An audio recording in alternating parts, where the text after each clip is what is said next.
餐飲結業潮持續，點解佢哋仍然選擇逆市擴張呢？經濟咧係有春夏秋冬，有不同嘅時段去運轉。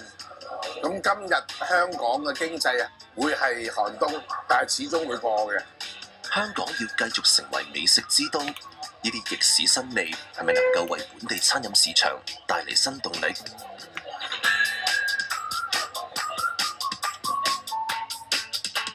有人黯然離場，亦有人逆市擴張。呢一間1889年開業嘅茶樓，係至今少數仍然保留傳統點心推車嘅食肆。豬潤燒賣、大包蝦餃，吸引唔少食客捧場。茶樓經歷多次結業、停業再重開。喺2024年新管理層接手之後，喺中環原址重開。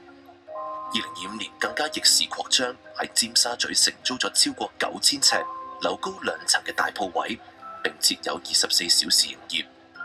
採訪當日係夜晚10點幾，仍然有唔少遊客、本地客一家大細過嚟嘆一盅兩件，幾乎座無虛席。董事長黃希仁指尖沙咀遊客量多，加上附近有酒吧區，相信有足夠嘅空間俾佢嘅品牌發展。全個尖沙咀有13200個客房，咁每一個客房我當佢有2至3個人，咁嗰度都有幾萬個遊客，加上有啲唔留過夜嘅，咁我覺得個遊客量多，本土人消費嘅熱點嚟嘅尖沙咀係，咁我覺得呢一個位係幾合適嘅。黃希仁形容尖沙咀分店開業以嚟，生意額令佢喜出望外。佢認為食客嘅要求隨住時代唔同，變得越嚟越高。要留住回頭客，就要從服務着手。因為網絡世界裏邊咧，資訊好透明嘅。